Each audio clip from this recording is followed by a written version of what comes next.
F'konferma ta' kemm il-grupp parlamentari Laburista huwa maqsum dwar Keith Schembri, issa anke l-Ministru Chris Cardona kkonferma li l-Kabinet ma ddiskutix din il-kwistjoni.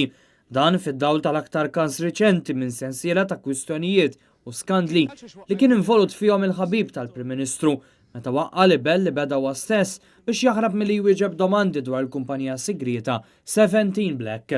Din il-ġimgħa kellna ammont ta' laqgħat, grupp parlamentari, kabinet, parlament fejn tkellimna, ddiskutejna kollox barra dak li qalet il-mument li għamilna. Dan b'referenza għal Battibek jaħraq li allegatament faqqa fil-Kamra tal-Grupp Parlamentari Laburista fil-Parlament f'nofs il-ġimgħa li għaddiet.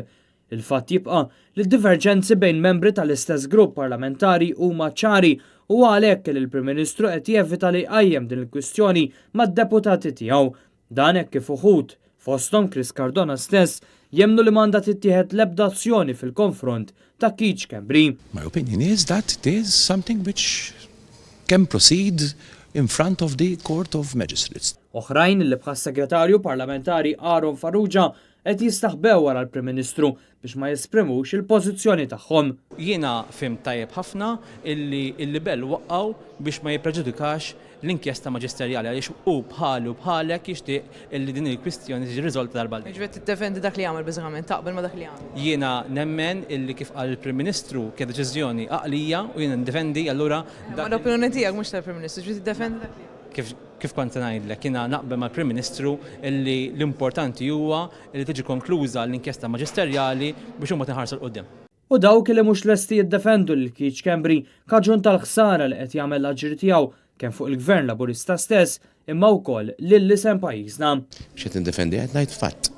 Qed ngħid stat ta' fatt. Nispera li jkun hemm il-konklużjonijiet fix-xhur ġejjin. Kont ħadd irreżenja kieku? Magħhom ukoll hemm Chris Fern li bħal Chris Cardona huwa deputat mexxej tal-Partit Laburista imma jemmen li Keith Schembri qed jagħmel wisq ħsara lill-partit.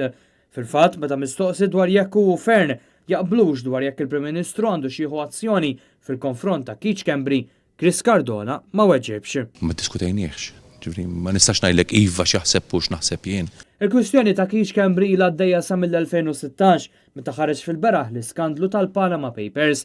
Il-Prim Ministru Joseph Muscat ilu sa minn dak iż-żmien jiddefendi lil Keith Schembri akkosta kollox bil-mistoqsija tqum waħedha x'qed iżommu milli jieħu azzjoni.